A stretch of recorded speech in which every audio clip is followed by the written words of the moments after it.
Imagine discovering a tradition that claims human beings have forgotten what they are. A tradition that says the stars, the mind, and the structure of reality all mirror one another.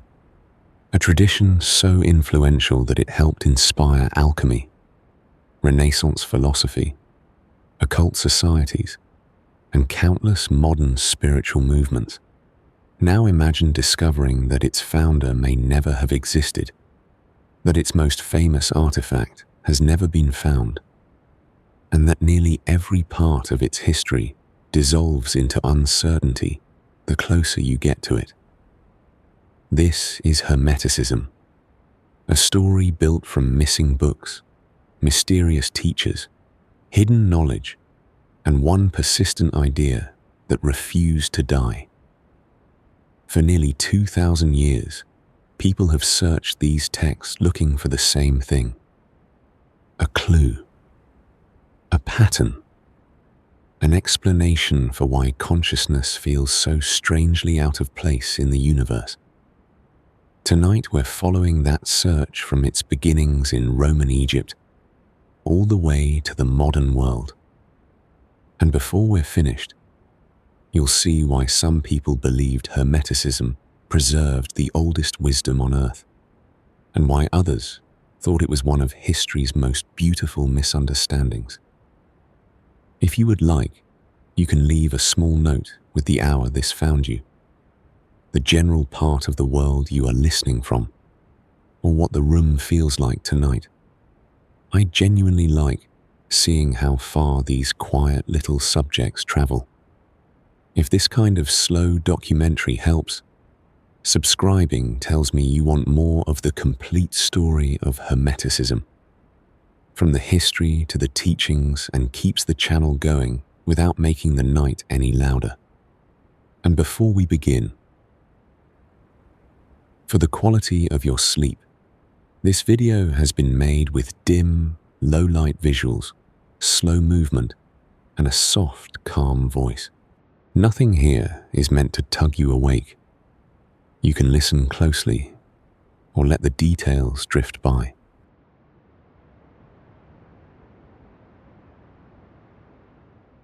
Now, let's begin. Chapter 1. A bronze lamp in the Alexandria. Night. Long before Hermeticism became associated with alchemy, hidden wisdom, and mysterious symbols, it existed as something much smaller and far more fragile. A lamp flame, a conversation, a question that refused to disappear. Picture Alexandria after dark. The crowds have thinned, though never completely. The stone beneath your feet still holds the day's heat. Somewhere in the distance, a cart rattles over uneven paving. A dog barks. River water laps softly against the quay. The smell of fish, salt, oil, and damp papyrus hangs in the air as naturally as the night itself. A narrow bronze lamp throws a trembling circle of light across the street. A man walks beneath it, carrying a bundle of scrolls. Perhaps he's a scribe, perhaps a teacher, perhaps simply someone unwilling to stop thinking when the sun goes down. Alexandria was full of such people. By day, the city belonged to merchants, sailors, priests, tax collectors, diplomats, and travelers arriving from every corner of the known world. Languages mixed together in the markets. Religions shared walls. Philosophers argued with astronomers. Egyptian traditions stood beside Greek ideas, while influences from Persia, Judea, and farther east drifted through the city like ships entering its harbor. But after dark, something changed. The noise softened. The business of survival gave way to the business of speculation. Questions that sounded impractical during daylight suddenly felt worth asking. What is the soul? Where did consciousness come from? Why does the universe seem ordered? And why do human beings feel separated from something they cannot quite name? It was in this atmosphere that Hermeticism emerged, not as a formal religion, not as a political movement, not even as a unified philosophy. At first, it was simply a collection of writings, conversations, and teachings that attempted to understand the relationship between the human mind and the larger cosmos. The surviving texts describe visions, dialogues, revelations, and moments of insight. They ask questions that feel surprisingly modern, even when wrapped in ancient language. What are we? Why are we here? Can a person wake up from ordinary existence and see reality more clearly? The answers varied. The search itself remained constant. Hovering over all of it was a strange figure whose identity was already uncertain when these texts were first written. Hermes Trismegistus. Hermes the thrice great. The name carries an almost theatrical quality, as though it belongs equally to mythology and history. He was said to be a fusion of the Greek god Hermes and the Egyptian god Thoth, both figures associated with wisdom, writing, knowledge, and the transmission of divine truths. To some, Hermes was an ancient sage who preserved the oldest wisdom known to humanity. To others, he may have been less a person than a symbol, a voice through which deeper ideas could speak. The uncertainty is part of the story. No one can point to a tomb and say, "There he was." No contemporary portrait survives. The figure at the center of Hermeticism stands partly in shadow, as though the tradition began with a mystery and never quite left it behind.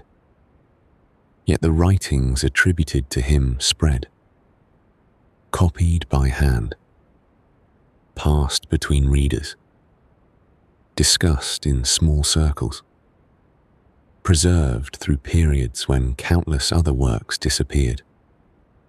It's easy to imagine these texts arriving in pristine form, carrying an aura of timeless wisdom. The reality was probably far less glamorous.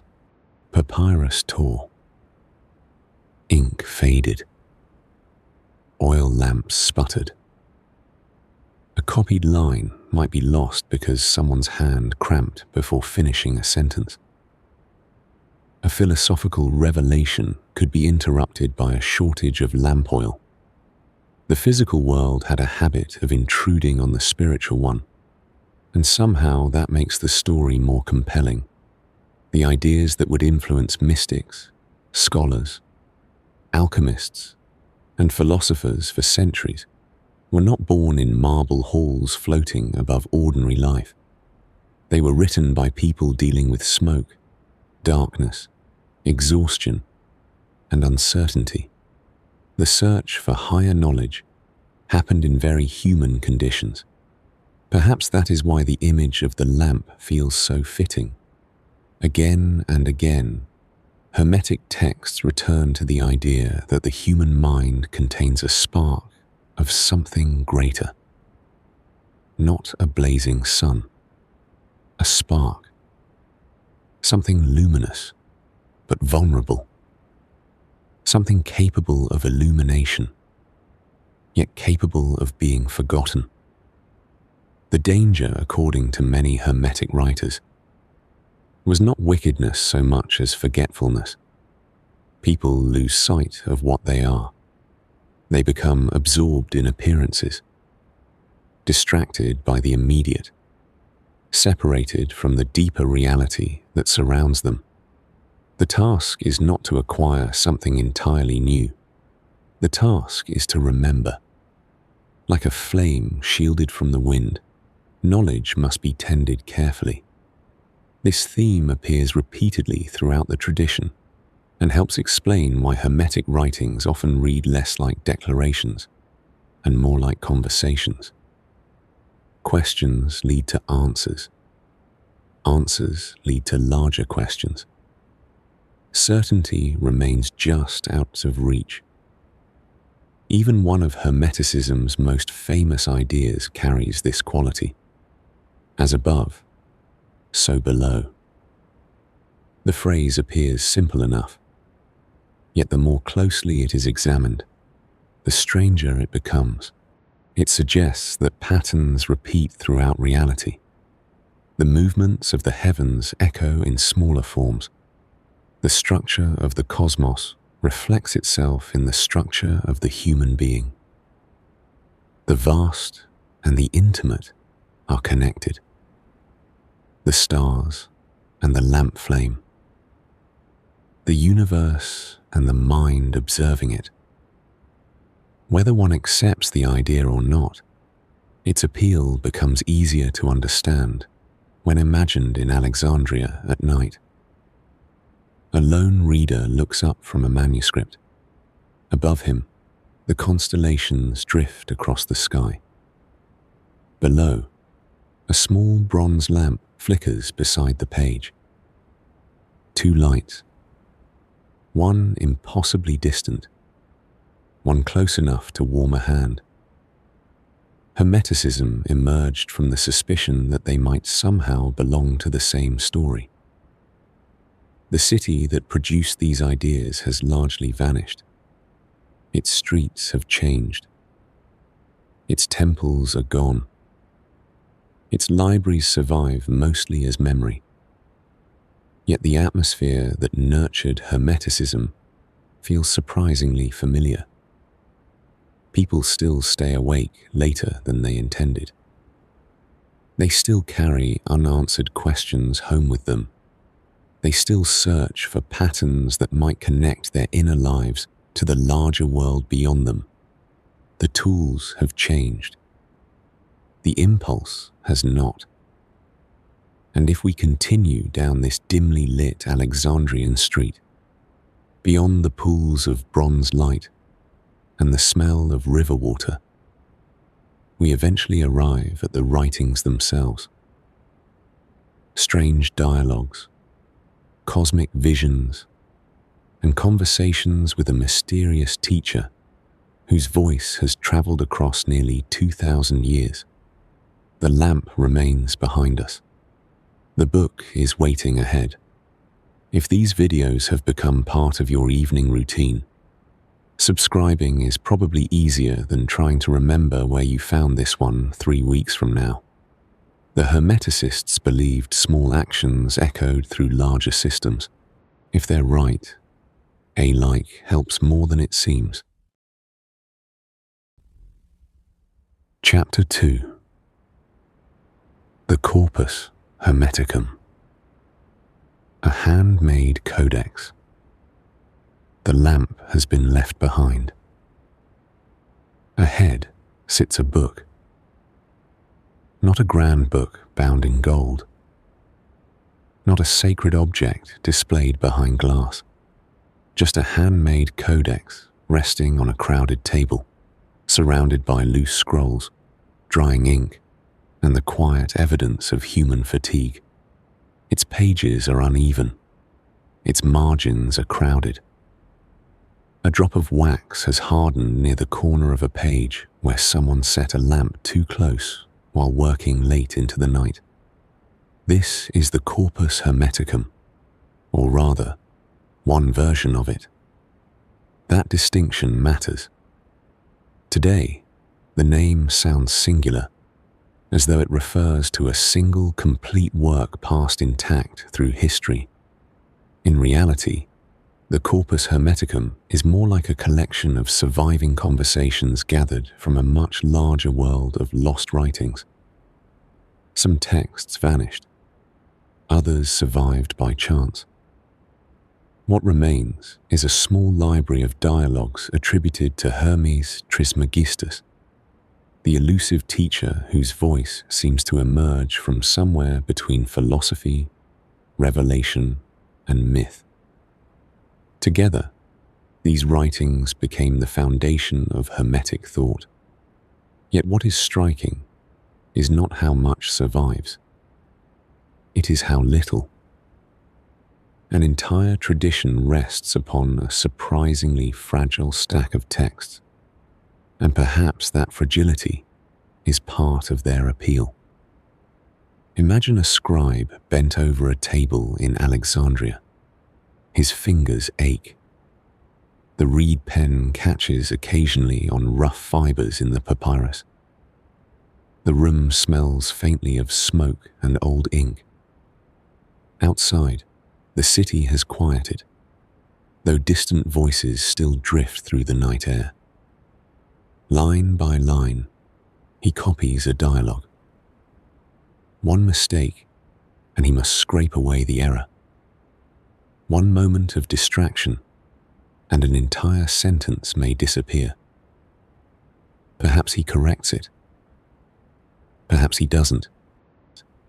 Centuries later, nobody can be entirely sure. The Corpus Hermeticum reached us through countless moments like these. Every copy carried small differences. A missing word. A changed phrase. A note squeezed into the margin by a reader who wasn't convinced by what Hermes was saying. These tiny imperfections transform the texts into something unexpectedly human. The tradition was not preserved by institutions alone. It survived through individuals.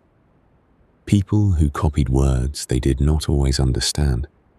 People who encountered an idea they couldn't stop thinking about. People who decided a manuscript was worth saving when countless others were abandoned.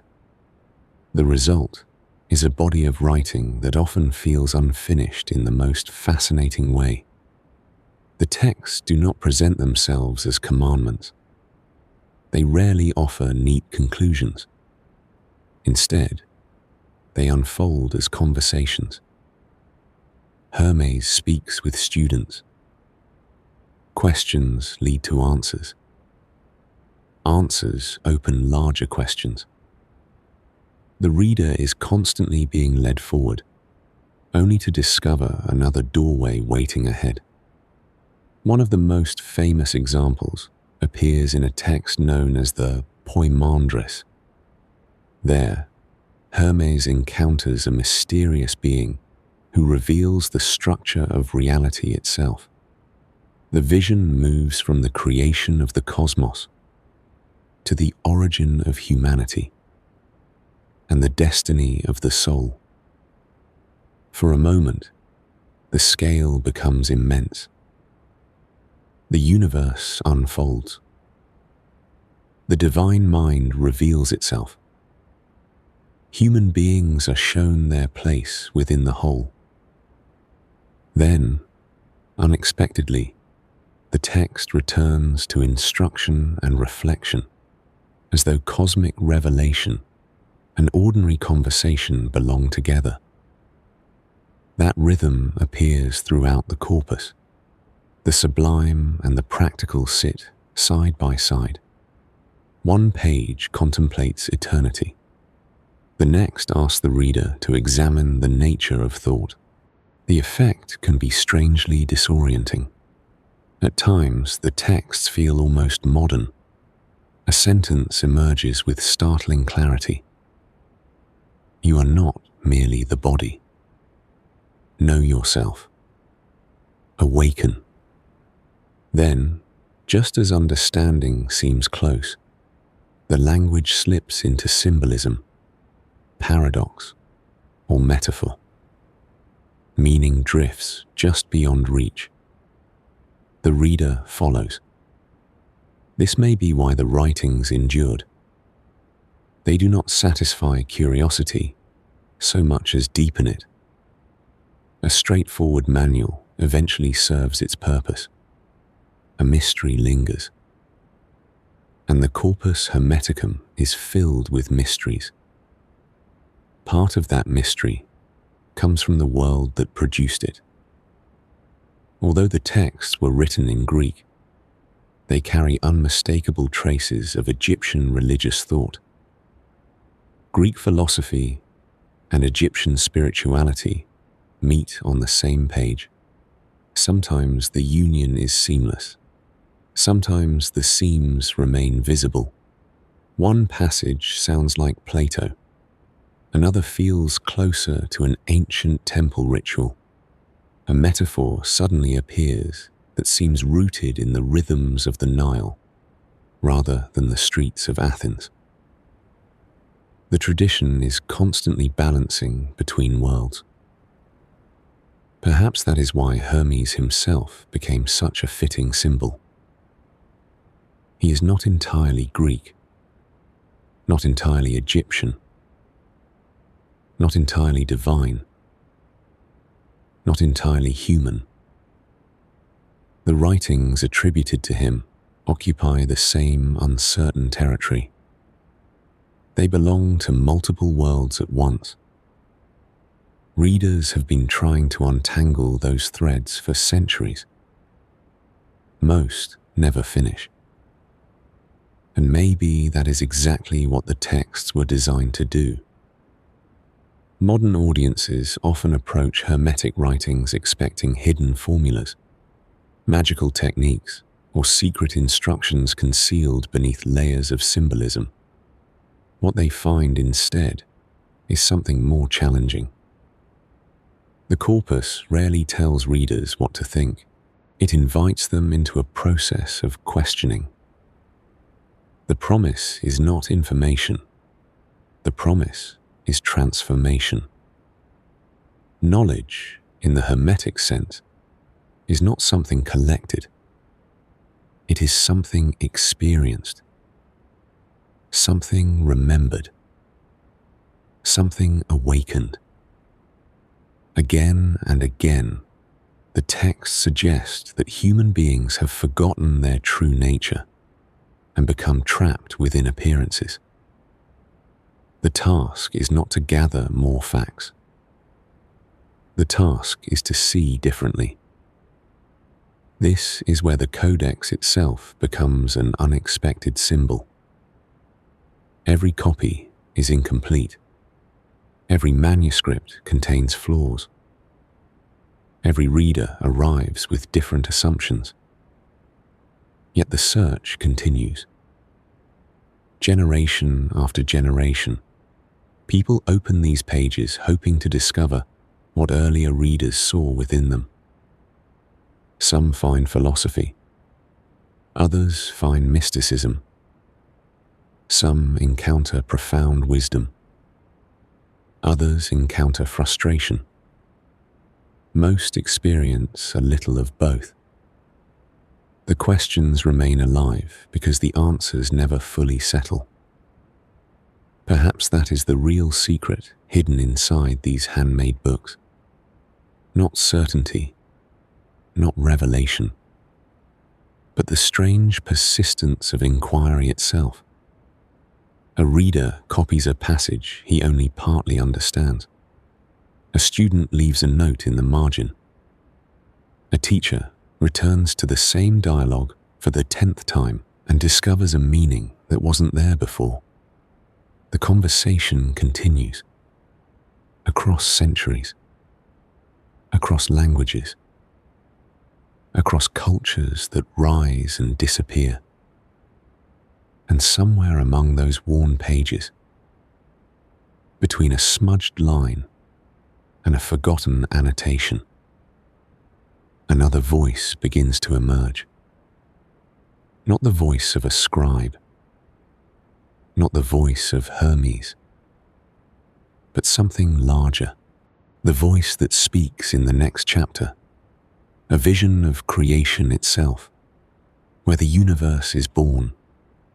Humanity descends into the world, and the story of Hermeticism becomes infinitely stranger than a stack of books ever suggested.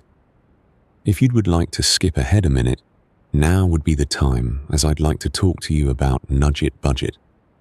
Nudge It Budget is a free budgeting tool that runs right in your browser. No login, no linking your cards, and no collecting your personal financial data. It was built for people who want to make sense of their money without getting locked into complicated apps, subscriptions, or spreadsheets that take more work than they're worth. Nudge It Budget gives you a simple place to organize your finances, understand where your money is going, and start building toward financial independence. Free, useful, private, and actually easy to start using. Start planning today at nudgeitbudget.com. And when you're done, don't forget to save your budget to your computer so you can load it back up next time. That's nudgeitbudget.com. Free, private, and built to help you finally get a clear picture of your finances. Chapter 3. The Emerald Tablet. Green stone, gold letters. For a text that shaped centuries of mystical thought, the Emerald Tablet has a peculiar problem. Nobody can find it. Not the original. Not a fragment. Not even a broken corner. The object at the center of one of history's most influential traditions seems to exist somewhere between artifact and rumor. Yet for over 1,000 years, scholars, alchemists, philosophers, and seekers treated it as though it contained one of the most important messages ever written. That alone makes it worth paying attention to. Imagine hearing about a book that supposedly explained the hidden structure of reality.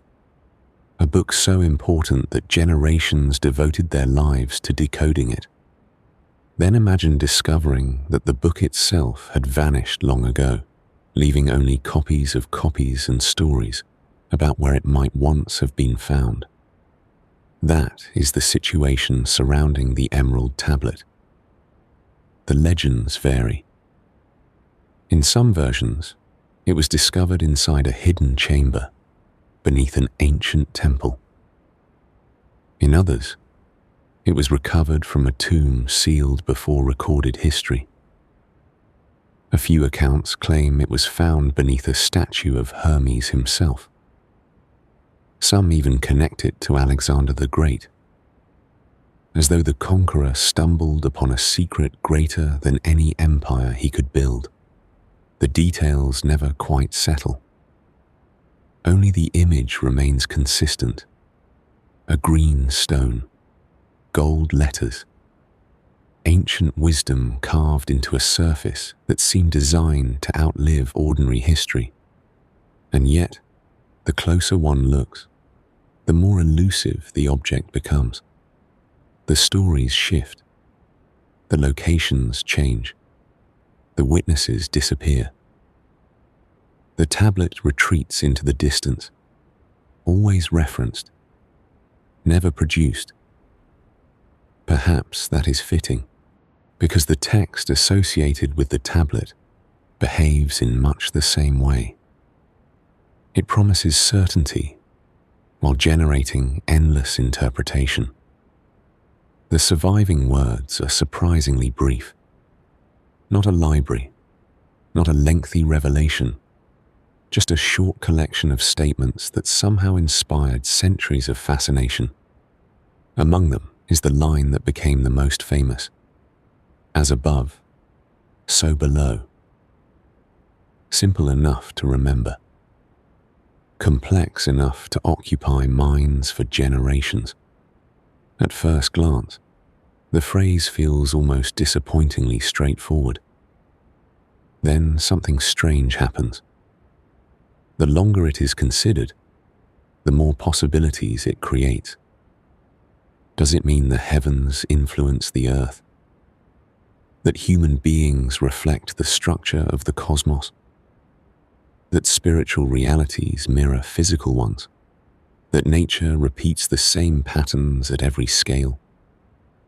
The text never fully explains itself. Instead, it opens a door and leaves the reader standing on the threshold. This may explain why the Emerald Tablet became less a document than a phenomenon. People did not merely read it, they wrestled with it. A medieval alchemist might spend years contemplating a single passage. A Renaissance scholar could fill entire notebooks trying to explain a handful of lines. Each generation inherited the same puzzle and arrived at different conclusions. The process became almost self-sustaining. The shorter the text, the larger the field of interpretation surrounding it. Commentaries multiplied. Translations appeared. Arguments emerged. And still the original remained absent. One can picture the scene repeating across centuries. A scholar sits at a cluttered wooden table. A candle burns low beside him. The room smells faintly of ink, dust, and old leather. Several manuscripts lie open at once. One version disagrees with another. A phrase translated from Arabic differs slightly from its Latin counterpart. A single word becomes the center of a lengthy debate. Outside, the night deepens. Inside, another attempt is made to solve the riddle, not because the text is long, because it is short. The spaces between the words become as important as the words themselves. That is where interpretation enters, and interpretation is difficult to stop once it begins. The alchemists proved this better than anyone. Popular imagination often associates the Emerald Tablet with turning lead into gold. Certainly many alchemists hoped for exactly that, yet the deeper attraction lay elsewhere. The tablets seemed to suggest that hidden connections existed throughout reality. The visible world reflected invisible principles. Matter and spirit belonged to the same pattern. Transformation in one realm echoed transformation in another. The laboratory became a place where cosmic truths might reveal themselves. Whether those truths were chemical, spiritual, or psychological depended largely on who was reading. The tablet functioned almost like a mirror. People looked into it and found different things staring back. This is one reason the mystery endured. A practical manual eventually becomes obsolete. A symbol remains alive. The Emerald Tablet survived because it refused to settle into a single meaning. Even today, scholars debate its origins. Was it originally composed in Greek? Arabic? Did it emerge from late antique Hermetic traditions? Was it connected to older Egyptian ideas now lost? The answers remain incomplete. The trail fades precisely where certainty would become convenient. And that uncertainty may be the most important part of the story. Modern audiences often assume that mysteries are problems waiting to be solved. The people who preserved the Emerald Tablet sometimes seem to think otherwise. For them, the mystery had value. A puzzle could guide a person rather than an answer. A symbol could provoke reflection long after an explanation was forgotten. The tablet's absence became part of its power. If the original stone had survived in a museum display case, perhaps its story would feel smaller. Instead, it remains just beyond reach. A missing object surrounded by an expanding universe of interpretation. The physical tablet may never have existed in the form later legends described. The emerald surface may have been imagined.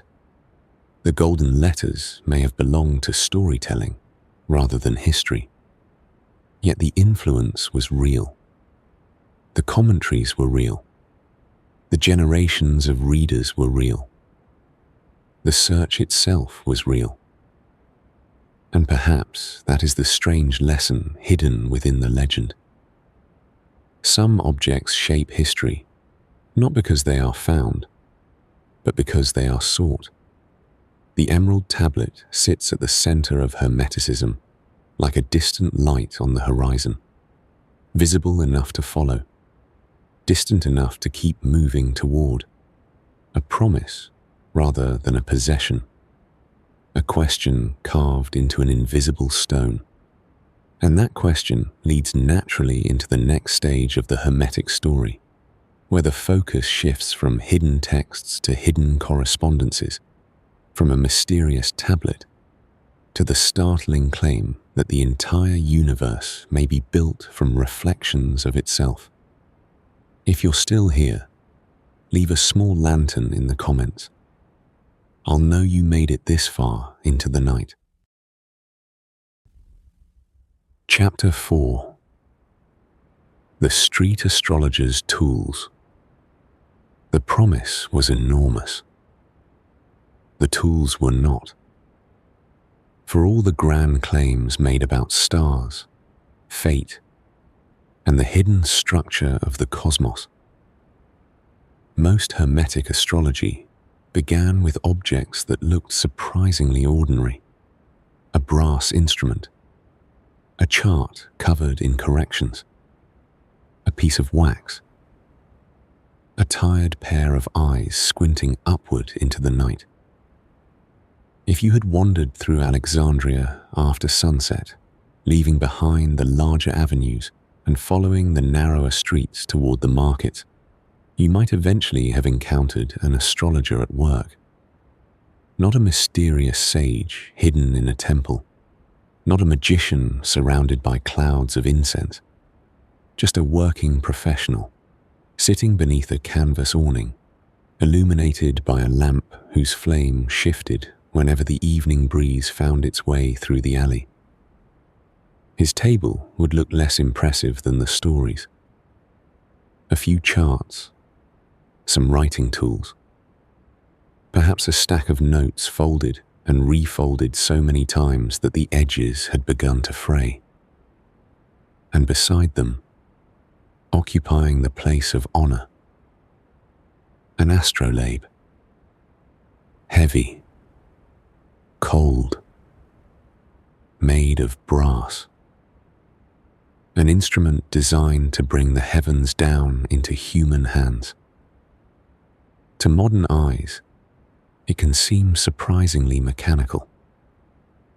A collection of rotating plates, markings, and movable components that allow the user to measure positions in the sky. Elegant, certainly, but not magical. In fact, that is one of the most fascinating things about Hermetic astrology. Its practitioners often spoke about cosmic forces, divine order, and the relationship between humanity and the stars. Yet much of their daily work involved measurement, observation, calculation. The sky was not merely admired, it was studied. An astrologer might spend half the evening adjusting an instrument, checking positions, comparing notes, and verifying observations before ever making a prediction. The process could be remarkably mundane. And perhaps that is exactly why people trusted it. The stars themselves felt distant. The tools felt real. One can imagine an astrologer lifting the astrolabe toward the sky. The brass catches the lamplight for a moment. His fingers turn the instrument slowly, aligning its markings with a familiar star. Nearby, customers wait patiently. A merchant worried about a shipment. A traveler planning a journey. A parent concerned about a sick child. The questions are rarely philosophical. They are practical, urgent, immediate. Will the voyage be safe? Is this the right season to invest? Should the marriage proceed? The astrologer listens, calculates, studies the heavens, and then attempts to translate celestial movements into human language. This was the challenge at the heart of astrology. The stars never spoke directly. Someone had to interpret them. That act of interpretation introduced uncertainty, and uncertainty was everywhere. The charts themselves were copied by hand. Mistakes accumulated. Lines faded. Annotations crowded the margins. A single misplaced symbol could create confusion years later. One astrologer's carefully copied chart might disagree with another's. Arguments followed. Corrections followed those. Then new arguments emerged. The sky remained constant. Human records did not. There is something oddly reassuring about this. We often imagine ancient systems of knowledge as possessing a confidence modern people have somehow lost. The reality was usually messier. Astrologers disagreed. Measurements varied. Predictions failed. Tools broke. Clouds obscured observations. Life continued. The uncertainty never disappeared. It simply became part of the craft. And craft is perhaps the right word. Because astrology occupied a curious space between philosophy and trade. The astrologer was expected to understand complex theories about the structure of the universe. Yet he was also expected to earn a living. Clients wanted answers, preferably useful ones. This created a tension that never fully vanished. The stars moved according to divine order. Customers wanted to know whether they should buy a goat. Somehow both concerns had to fit into the same conversation. Hermetic thinkers approached this challenge through a powerful idea. The cosmos, they believed, was connected. Not loosely connected, deeply connected. Patterns repeated across different levels of reality. Movements in the heavens corresponded to events on Earth. The visible reflected the invisible. The larger world echoed within the smaller one. This belief helps explain why astrology became so important within Hermetic thought. It was not merely about predicting events. It was about discovering relationships. The astrologer searched for connections hidden beneath appearances. The position of a planet became meaningful because it belonged to a larger pattern, a pattern that linked stars, seasons, human lives, and divine order into a single living system. Whether that system truly existed was another question. Hermetic writers spent centuries debating exactly how these influences worked. Some believed the stars shaped events directly. Others argued that wise individuals could rise above celestial influences through knowledge and self-mastery. This distinction mattered. The stars might influence the ordinary person, but they did not necessarily imprison the awakened one. The heavens were guides, not jailers. Fate existed. Freedom existed too. The tension between those ideas runs quietly through much of Hermetic philosophy. And nowhere is that tension more visible than at the astrologer's table. A customer arrives hoping to learn the future. The astrologer studies the sky. The instruments offer measurements. The charts provide patterns. The philosophy supplies meaning. Yet a final uncertainty always remains. No tool can remove it. No calculation can fully eliminate it. The future stays slightly beyond reach. Perhaps that is why astrology endured. Not because it eliminated mystery, because it gave people a way to engage with mystery, to look upward and feel that the universe was not entirely silent. The scene itself is surprisingly humble. The brass instrument bears scratches from years of use. Wax from an old candle clings stubbornly to the corner of a chart. A page curls from moisture in the evening air. Someone coughs nearby. A customer counts coins. The stars continue their slow movement overhead, entirely indifferent to the concerns below. And yet, human beings keep looking. They always have. The astrologer packs away his instruments before dawn. The charts are folded. The astrolabe is wrapped in cloth. The questions remain unanswered, or only partly answered. Tomorrow, new questions will arrive. Tomorrow, the sky will offer new patterns. Tomorrow, someone will once again try to read meaning in the distance between stars. But another group of Hermetic seekers had a different approach.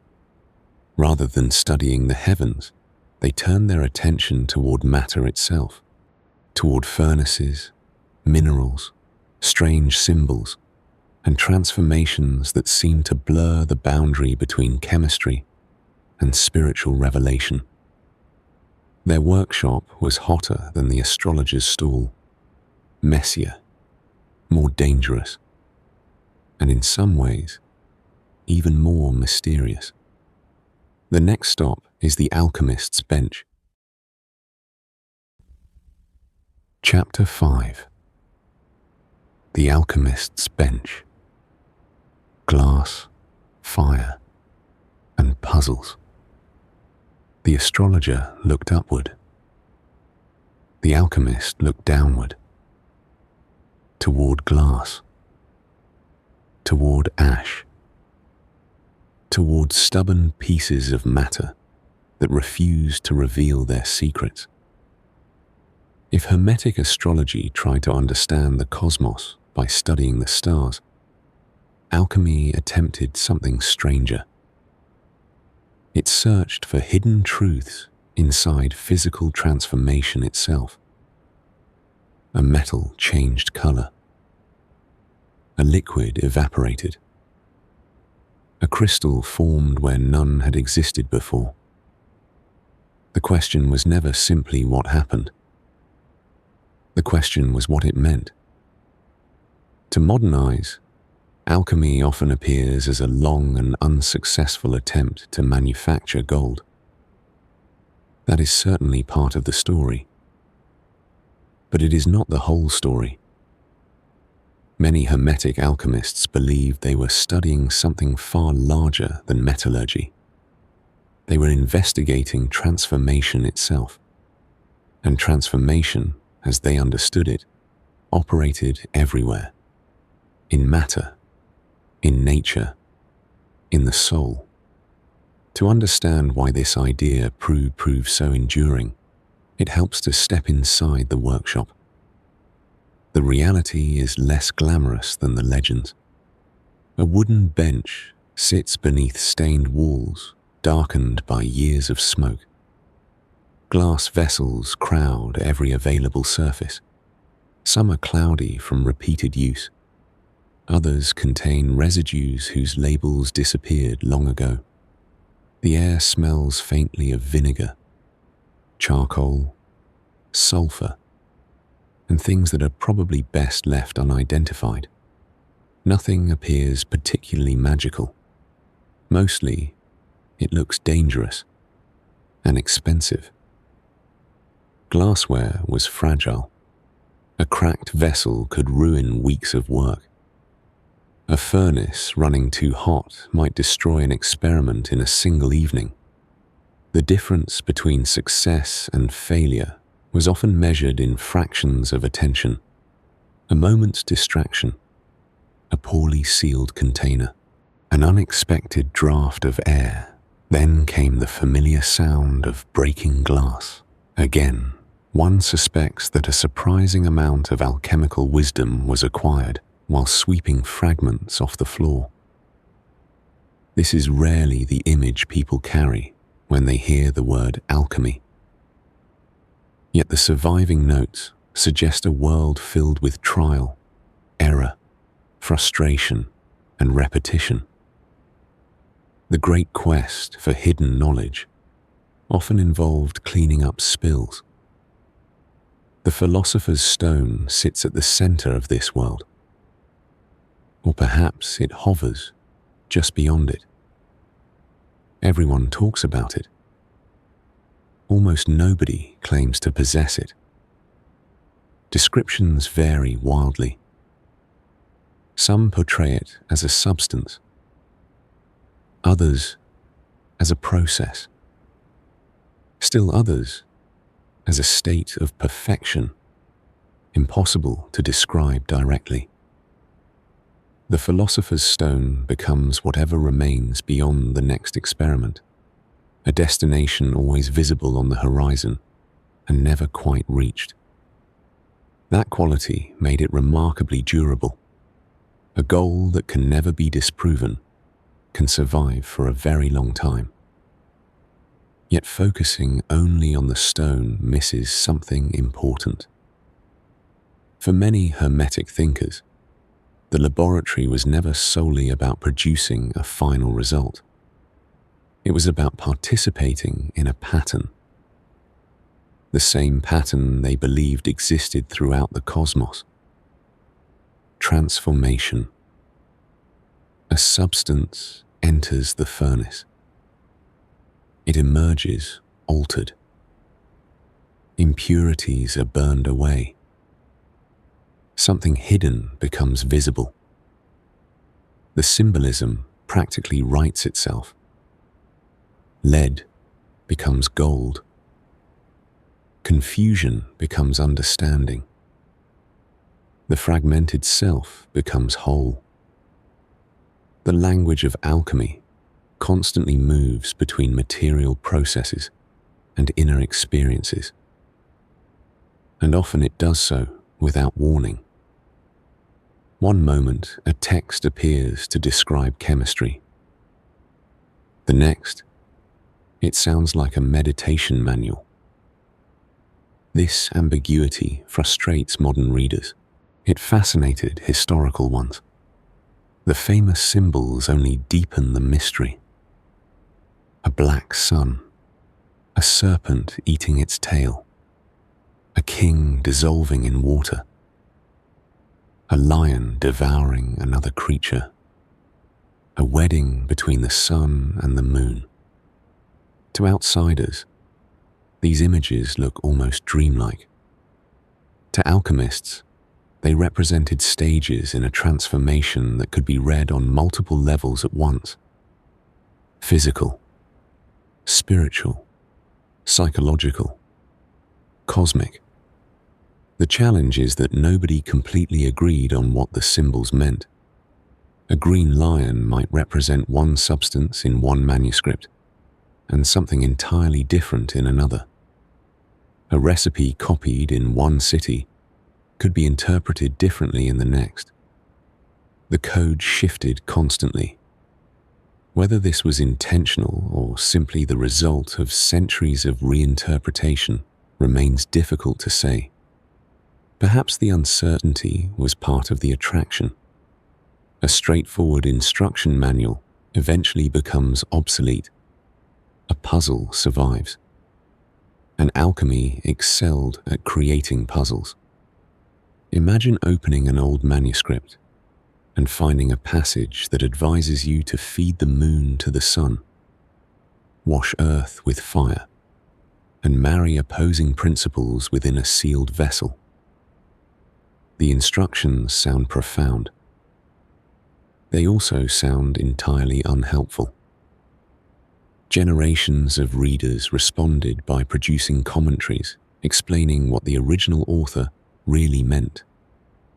Then later readers wrote commentaries explaining those commentaries. The result resembles a maze built on top of another maze. Somewhere inside lies the original intention. Whether anyone actually found it is another matter. Failure became unavoidable. Experiments failed. Interpretations failed. Predictions failed. Entire careers occasionally failed. Yet what is striking is how rarely failure ended the search. Instead, failure became part of the process. An experiment that produced nothing useful might still reveal something unexpected. A ruined batch could inspire a new approach. A mistaken interpretation might lead somewhere interesting. The workshop rewarded persistence as much as insight. Perhaps this explains why Hermetic alchemy remained influential long after many specific theories were abandoned.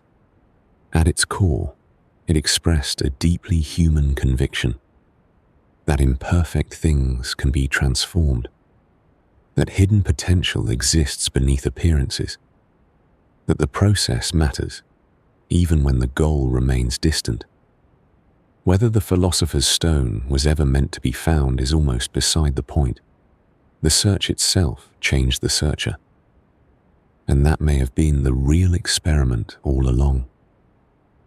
Late at night, after the furnace cools and the final notes are recorded, the workshop grows quiet. The glass vessels reflect faint traces of firelight. Ash settles. The smell of smoke lingers in the air. The gold has not appeared. The mysteries remain unsolved. Yet tomorrow the work, Gier, will begin again. Because somewhere beyond the failed experiments and cryptic symbols lies another possibility. Not a substance, not a metal, but a secret. A whispered teaching passed between readers, hidden beneath symbols, protected by oaths, and preserved through centuries of uncertainty. The furnace dims. The conversation continues. Chapter 6. The Secret Society's Oath. Wax and Whispered Words. By the time we reach this point in the Hermetic story, a pattern has begun to emerge. The Astrologer guarded interpretations. The Alchemist guarded symbols. The scribes preserved difficult texts. Again and again, knowledge seems to gather in small circles rather than public squares, which raises an obvious question. If Hermetic teachings were meant to reveal truth, why hide them at all? Why the secrecy? Why the oaths? Why the whispered promises spoken in dimly lit rooms? The answer is more complicated than it first appears. Partly, secrecy offered protection. Partly, it created commitment. And partly, Hermetic thinkers believed that certain ideas could not simply be handed over like coins across a market stall. Some things, they argued, had to be approached gradually, earned through effort, tested through experience. Whether that belief was wise or merely convenient remains open to debate.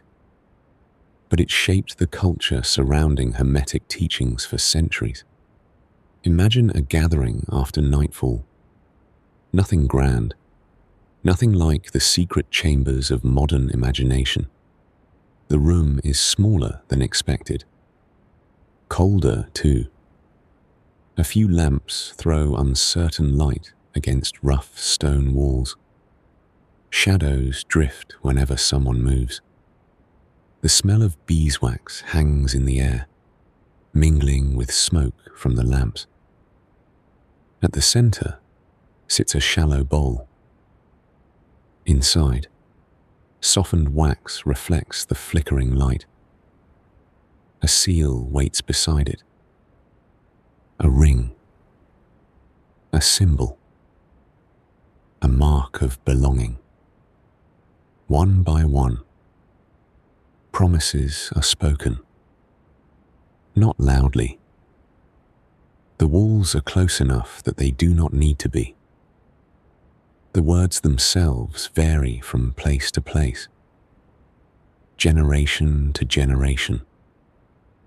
Yet the purpose remains remarkably consistent. What is learned here stays here. The teachings are not to be shared carelessly. The knowledge is not to be treated as entertainment. The search itself deserves protection. That idea appears repeatedly throughout esoteric traditions, and Hermeticism was no exception. The modern world often associates secrecy with hidden power. The historical reality was frequently less dramatic. Sometimes secrecy existed because public misunderstanding could create problems. Sometimes it existed because authorities viewed unusual gatherings with suspicion. Sometimes it existed because people simply valued belonging to a smaller community. Human beings have always formed circles within circles. Knowledge naturally follows those boundaries. Yet Hermetic secrecy possessed another dimension. It was often connected to transformation. The oath was not merely about keeping silent. It was meant to mark a transition, a before and an after. The initiate entered the room as one person and was expected to leave as another. Whether this change occurred immediately was another matter. Most likely, it did not. The ceremony might last an evening. The transformation was expected to take years. This distinction matters. Many modern depictions imagine initiation as a moment of revelation. A secret is spoken. A hidden truth is revealed. Everything changes. Hermetic traditions were generally more patient than that. The oath marked the beginning of the work, not its completion. The promise mattered because the learning had only just begun, and learning, as every teacher eventually discovers, can be surprisingly difficult. Ancient sources occasionally mention preparations before initiation. Periods of fasting, vigils, extended reflection. The goal was often described as purification. The practical experience may have felt somewhat less profound. Sleep deprivation has a remarkable ability to make even simple instructions seem mysterious. A hungry initiate contemplating cosmic truths might spend equal time contemplating bread. This human element is worth remembering. The people pursuing Hermetic wisdom were not floating above ordinary life. They were dealing with sore knees, cold floors, distractions, anxieties, and the endless inconveniences that accompany being human. The ceremonies did not erase those realities. They happened within them. In some ways, that makes the story more compelling. The search for transcendence unfolded amid entirely earthly conditions. And then there was the problem every secret society eventually encounters: keeping secrets. This sounds easier than it is. The same people who swore solemn oaths also shared meals, traded favors, borrowed money, argued over interpretations, and encountered one another in public. Communities have memories. Communities also have gossip. One suspects that many supposed secrets became considerably less secret after a few cups of wine. The challenge was not simply preventing betrayal, it was preserving seriousness. How do you protect a teaching from becoming trivial? How do you stop a profound idea from becoming a fashionable slogan? Hermetic groups wrestled with these questions constantly. The oath became one answer. An imperfect answer, perhaps, but an answer nonetheless. Some groups reinforced commitment through shared obligations, meals, gatherings, mutual support. Attendance mattered. Participation mattered. A person's reliability mattered. The social bonds surrounding the teachings often proved more durable than the teachings themselves. This, too, is deeply human. Ideas survive through relationships. A manuscript can be copied. A philosophy can be recorded. A tradition requires people. People willing to remember. People willing to continue. People willing to show up. Not every group succeeded. Some disappeared quietly. Others fragmented. A few attracted unwanted attention. Historical records occasionally mention gatherings viewed with suspicion by local authorities. Fragments survive. References without conclusions. Accusations without explanations. The details fade. The uncertainty remains. Like so much of Hermetic history, the edges dissolve before the full picture comes into focus. Perhaps that is fitting. After all, Hermeticism has always occupied a space between visibility and obscurity.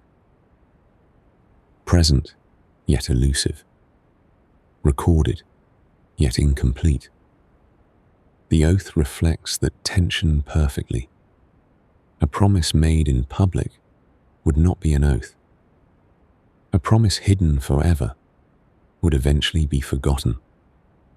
Hermetic traditions attempted to balance between the two, to preserve knowledge without freezing it, to share wisdom without scattering it. Whether they succeeded depends on how one measures success. The teachings survived. The groups often did not. The wax hardened. The voices faded. The rooms emptied. Yet the questions remained. And perhaps that is the strangest part. The words spoken during initiation were never the true secret. Words can be written down, copied, translated, lost and rediscovered. The deeper mystery was always the transformation those words were meant to begin. A process rather than a message. A path rather than a destination. The circle eventually disperses. The lamps burn low. Someone brushes dried wax from a sleeve before stepping into the night. The oath has been spoken. The work lies ahead, and beyond these small gatherings waits a larger mystery still, one that reaches beyond secret rooms and hidden symbols, toward a vision of the cosmos itself, where humanity is said to have forgotten its true nature and become lost inside the world it once descended to explore. Chapter 7. The Asclepius. Healing and the Human Soul. Not every Hermetic seeker spent their nights studying stars. Not everyone stood beside a furnace waiting for metals to change. Some sat beside a bed. Some listened to a cough. Some wrapped a wound. Some watched over a fever through the longest hours of the night. And in doing so, they confronted a question that may be more immediate than any other. What exactly is a human being? Because before you can heal someone, you have to decide what has become sick. The body, the mind, the soul. For Hermetic thinkers, these were never entirely separate things. The text known as the Asclepius explores this idea more deeply than almost any other surviving Hermetic work. It treats healing not simply as the repair of damaged flesh, but as an attempt to restore harmony between different layers of existence. To modern ears, that may sound abstract. In practice, it often began with something remarkably ordinary. A bowl of water. Imagine a healer's table. The room is modest. Light enters through a small opening near the roof. Dust drifts lazily through the air. A clay bowl rests on a wooden surface worn smooth by years of use. Nearby sit bundles of drying herbs. Fennel, rue, mint. Perhaps a little myrrh. A few strips of linen are folded carefully beside them. Nothing here suggests hidden cosmic knowledge. It looks like a place where people come because they are suffering. And suffering has a way of making philosophy feel suddenly practical. A patient arrives, perhaps with a fever, perhaps with an injury, perhaps with an exhaustion that no one can quite explain. The healer begins with familiar things. Water, bandages, rest, food. The kinds of remedies found throughout the ancient world. Yet within Hermetic thought, these physical treatments belong to a larger picture. The body was not viewed as an isolated machine. It was part of a living system, a reflection of deeper realities. Just as the stars reflected cosmic order, the human being reflected the structure of the universe itself. To heal the body was therefore more than a technical procedure. It was an act of restoration, a return to balance. This perspective appears throughout the Asclepius. The dialogue presents Hermes speaking with Asclepius, a figure associated with healing, whose reputation stretched across the ancient Mediterranean. Their conversation moves effortlessly between medicine, spirituality, philosophy, and cosmology. At times, the text feels surprisingly grounded. At other moments, it becomes almost visionary. A discussion about human health suddenly expands into reflections on divine intelligence, the nature of the soul, and humanity's place within creation. The transitions can be abrupt. One moment you are considering illness. The next, you are contemplating the structure of reality itself. Yet that movement reveals something important.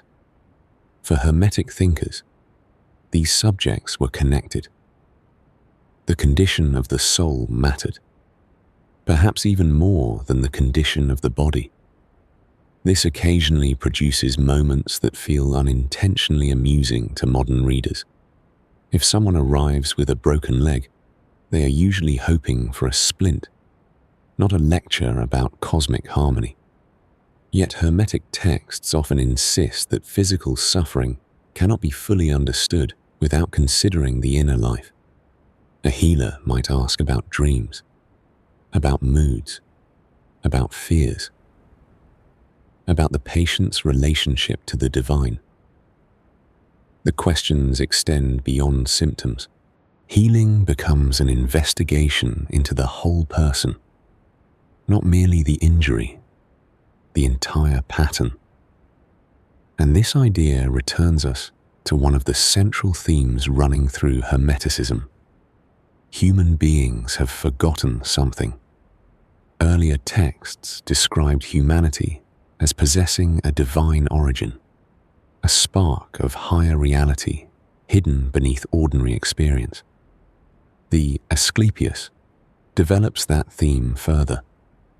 The soul is portrayed almost as a traveler, something that belongs partly to another realm, something temporarily housed within a body that grows tired, becomes ill, and eventually dies. This creates a tension that runs quietly through the entire work. The soul reaches upward. The body remains earthbound. One longs for permanence. The other is fragile. Healing exists somewhere between the two. A patient wrapped in linen becomes more than a patient. They become a reminder of the human condition itself.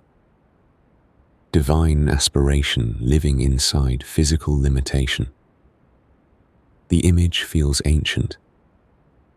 It also feels familiar, because the problem has never entirely disappeared. Modern medicine has become extraordinarily powerful. It can accomplish things that would have appeared miraculous in Alexandria. Yet many of the deeper questions remain unresolved. People still wonder why suffering exists, why illness feels different from simple mechanical failure, why emotional pain can affect the body, why meaning sometimes matters as much as treatment. The Hermetic response was not scientific in the modern sense, nor was it entirely mystical. It occupied a middle space, a place where practical care and spiritual reflection existed side by side. Perhaps that explains why the Asclepius feels so distinctive. It refuses to separate the visible from the invisible. The bowl of water and the divine mind belong to the same conversation. The herbs and the soul share the same page. Whether one agrees with that vision is almost secondary. What matters is understanding how thoroughly integrated it was. The universe imagined by Hermetic thinkers was alive, connected, meaningful. Nothing existed in complete isolation. Not stars, not people, not illness, not healing. And yet, despite all its grand ideas, the Asclepius never fully escapes the reality of human limits. Some patients recover, some do not. Some questions receive answers, others remain suspended. The text allows room for uncertainty. A healer can prepare remedies, offer prayers, and apply every technique available. Still, outcomes remain uncertain. The soul follows paths no physician can fully map. There is a humility in that, a recognition that knowledge, however valuable, has boundaries. Perhaps this is why the Asclepius continues to resonate. Not because it solved the mystery of suffering, because it treated suffering as a mystery worth contemplating. The room grows quieter. The herbs continue drying in the corner. The bowl of water sits untouched. A patient sleeps. A healer waits. And beyond the walls of the house, another Hermetic question is already taking shape.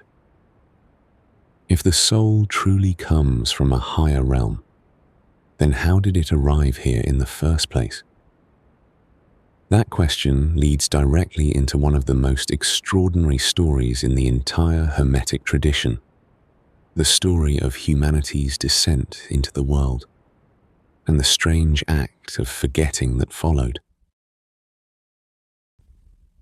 Chapter 8.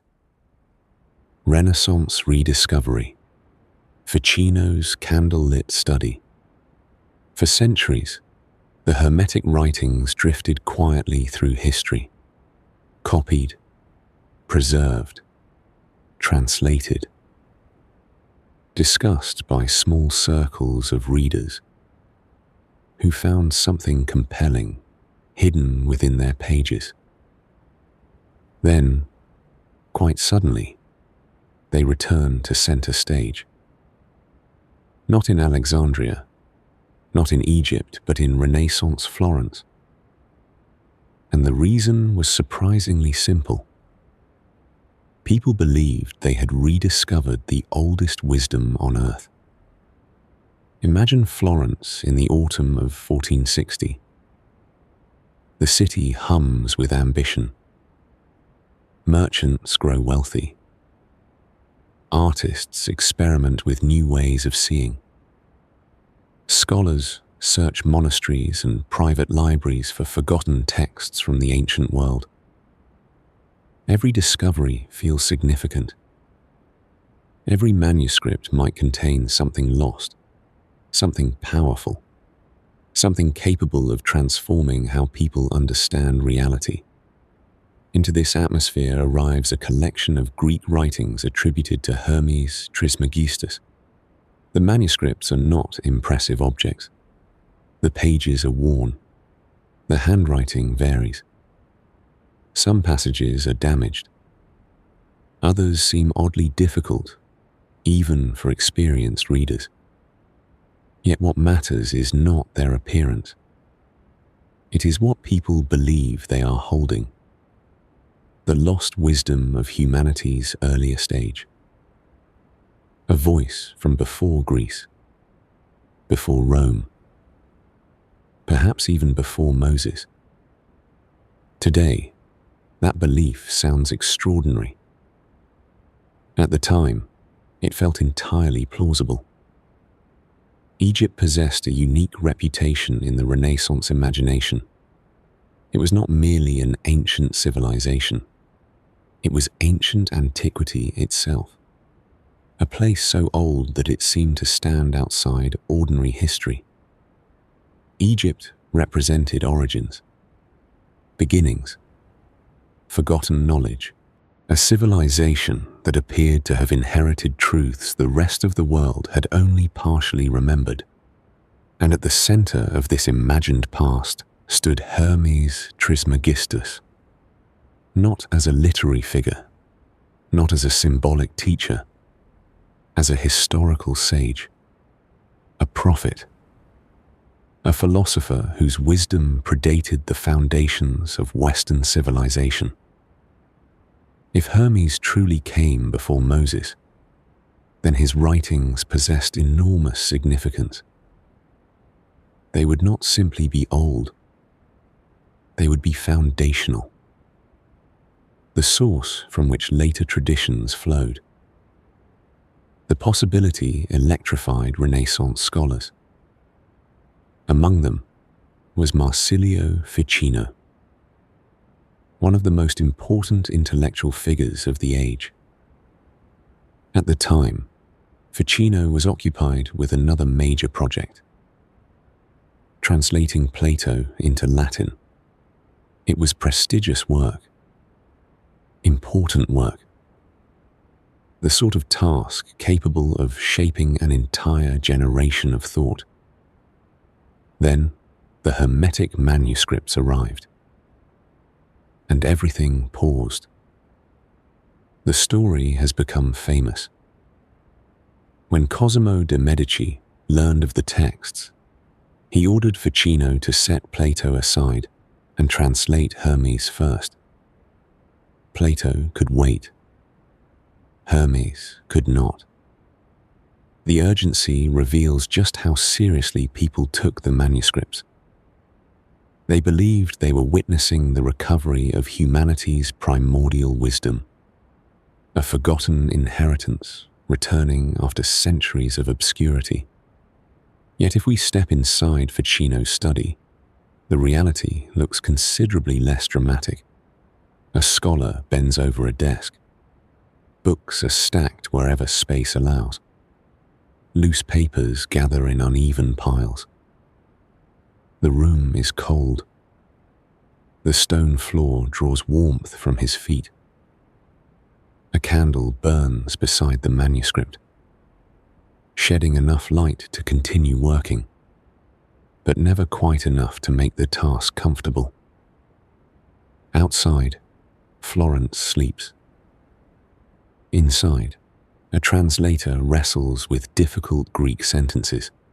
This is the less glamorous side of intellectual history, not revelation.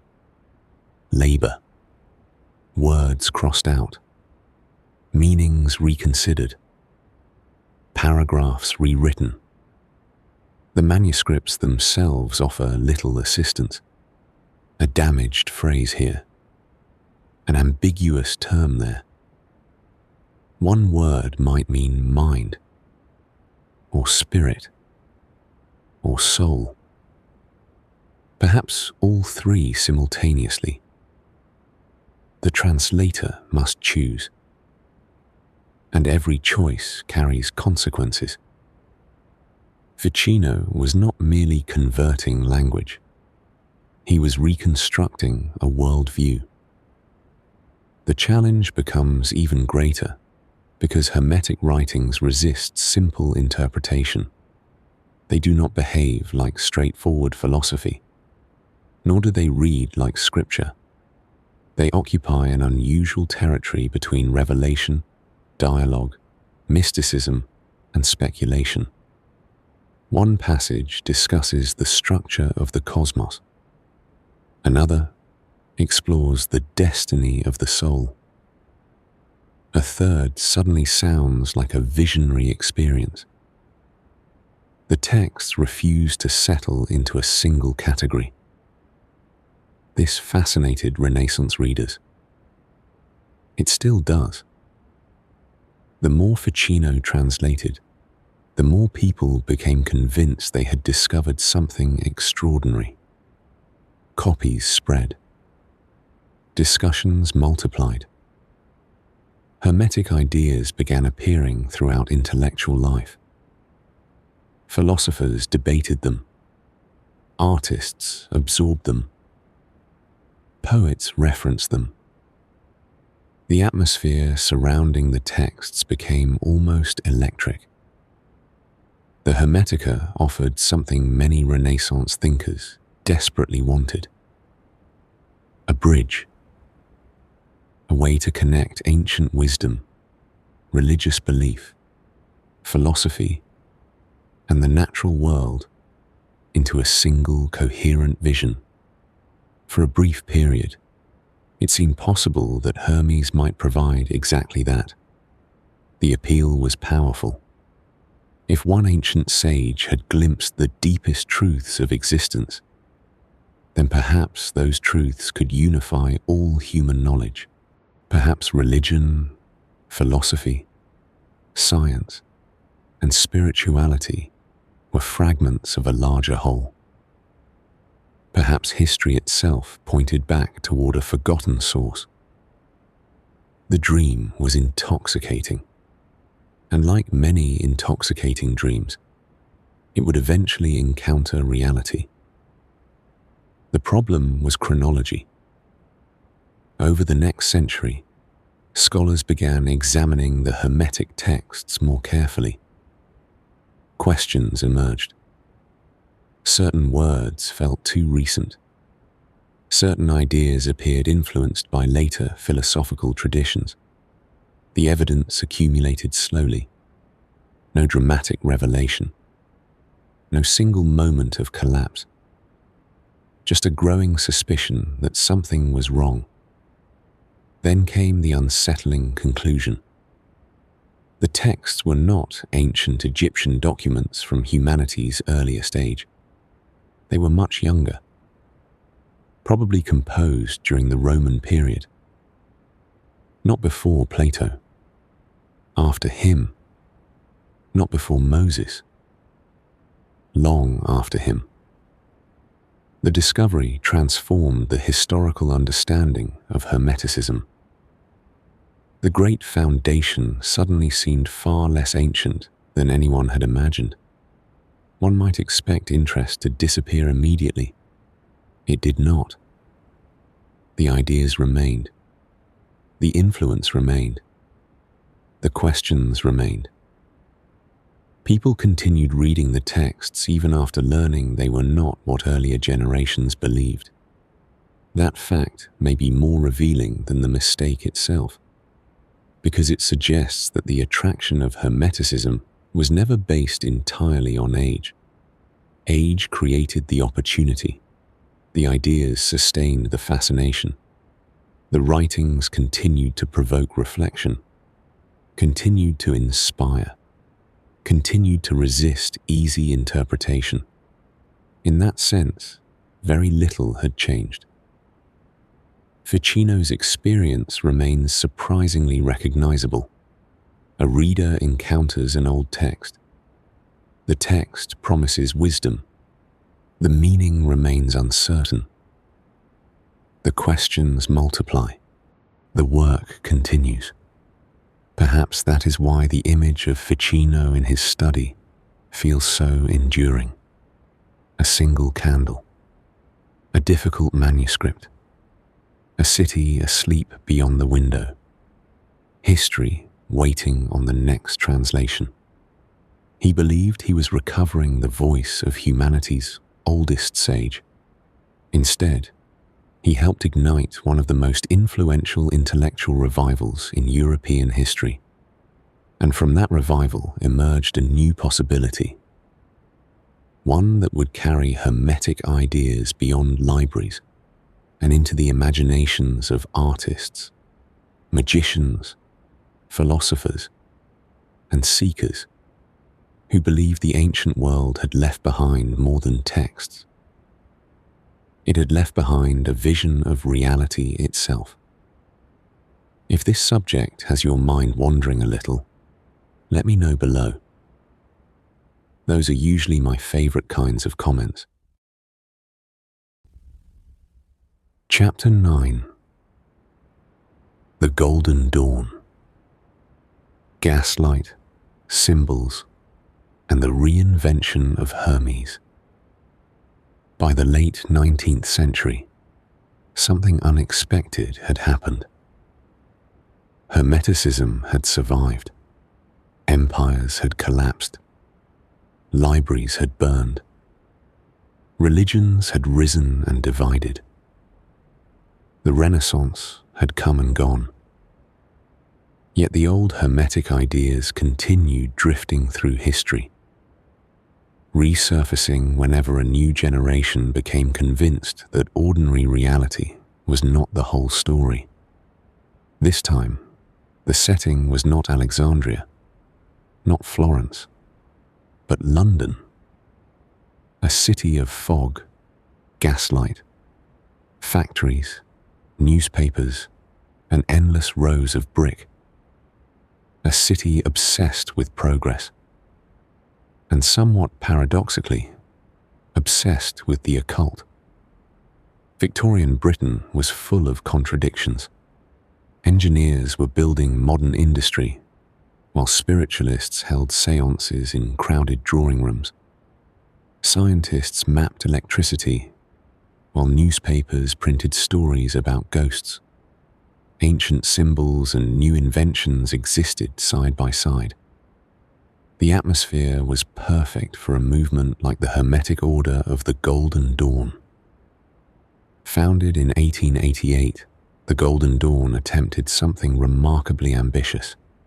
Its members gathered fragments from across centuries and assembled them into a single system: Hermetic philosophy, Kabbalah, Tarot, astrology, alchemy, Christian mysticism, Rosicrucian legends, ancient Egyptian imagery, all of it woven together into an elaborate structure of symbols, rituals, and initiations.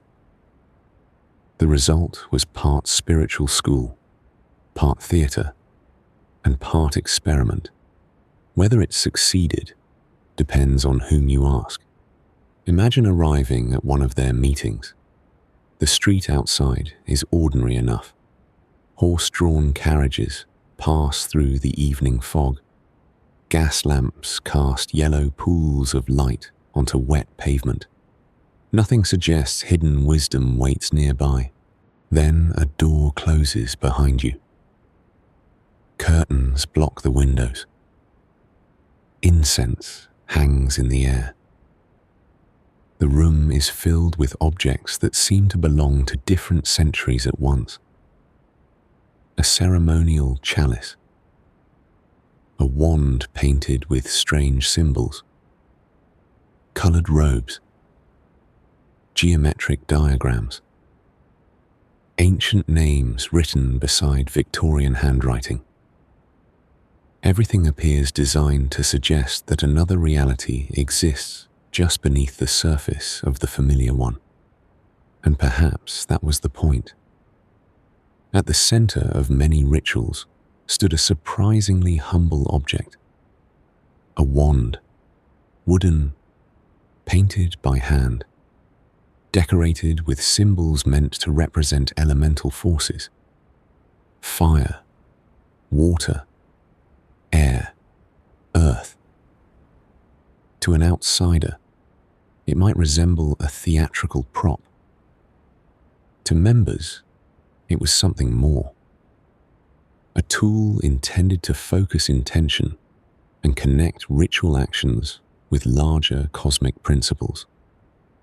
The object itself was modern. The symbolism was ancient. The combination captures the Golden Dawn perfectly. Again and again, the society attempted to recreate the wisdom of distant ages using the materials available in Victorian London. This produced some fascinating results. It also produced moments that were probably less mystical than participants hoped. Because for all its grand ambitions, the Golden Dawn remained a human organization. And human organizations tend to behave in familiar ways. Members competed for status. Arguments erupted. Personal rivalries developed. People disagreed over procedures. Someone was always convinced another member was performing a ritual incorrectly. The pursuit of cosmic truth occasionally resembled committee work. The surviving records make this difficult to ignore. Meeting minutes were carefully preserved. Attendance was tracked. Corrections were issued. Initiates occasionally had to repeat ceremonies because a phrase had been mispronounced or a symbolic gesture performed incorrectly. One suspects that the guardians of hidden wisdom spent more time discussing logistics than later legends would suggest. Yet dismissing the movement as mere eccentricity would miss something important. The Golden Dawn understood a principle that appears throughout Hermetic history. Ideas are powerful. Symbols are powerful. But people rarely experience them in isolation. They experience them through stories, rituals, images, and communities. The Golden Dawn built an entire system around that insight. A new initiate entered as a neophyte. A secret name was chosen. New symbols appeared. New teachings unfolded gradually. Every stage suggested that deeper layers of meaning waited ahead. The structure itself created momentum. The experience was transformative for many participants, regardless of whether supernatural phenomena occurred. And that question lingered constantly. Did the rituals actually work? The answer depends entirely on what one means by work. Some members reported visions. Others described powerful spiritual experiences. A few claimed contact with hidden intelligences. Skeptics pointed out that ritual, expectation, symbolism, sleep deprivation, and imagination can produce remarkable psychological effects all by themselves. The evidence for literal magical results remained elusive. What can be said with confidence is that the rituals affected people. They created atmosphere. They shaped perception. They encouraged participants to view themselves and the world differently. Whether that change originated from cosmic forces or the human mind remains unresolved. Perhaps that uncertainty is one reason the Golden Dawn remains fascinating. It sits directly on the boundary between psychology and mysticism, between performance and revelation, between symbolism and belief. And those boundaries are rarely as clear as we imagine.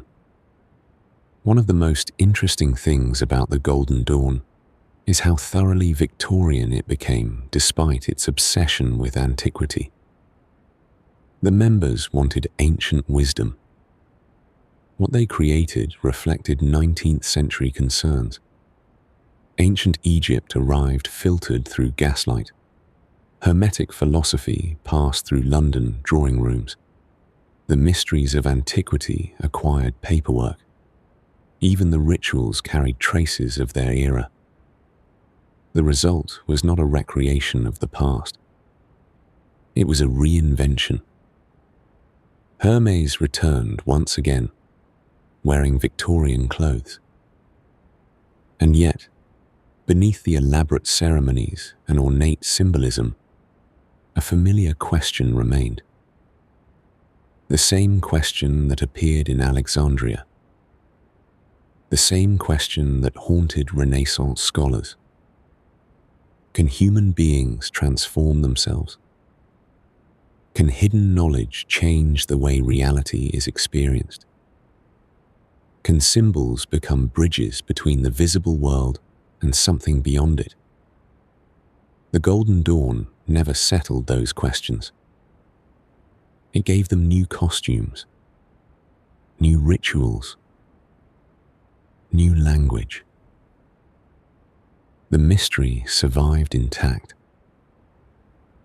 Eventually, the organization fractured. Disagreements multiplied. Members departed. Competing groups emerged. The carefully constructed system scattered into separate traditions. Yet the influence endured. Ideas developed inside those candlelit rooms spread outward into modern occultism, contemporary tarot traditions, popular culture, and countless later movements. The order dissolved. The imagination it helped cultivate did not. Late at night, after the ritual ends, the incense fades and the robes are folded away. The wand returns to its case. The room becomes ordinary again. A clock ticks. Carriages pass outside. Someone worries about tomorrow's rent. The universe remains silent. Or perhaps it answers in ways that are difficult to recognize. That uncertainty lingers after the ceremony is over. and it leads naturally to one of the deepest questions in the entire Hermetic tradition. If so many generations, from Alexandrian philosophers to Victorian occultists, kept returning to these ideas, what exactly were they searching for? The answer may have less to do with secret societies than with something far older and more personal: the persistent human suspicion that we have forgotten something important about ourselves.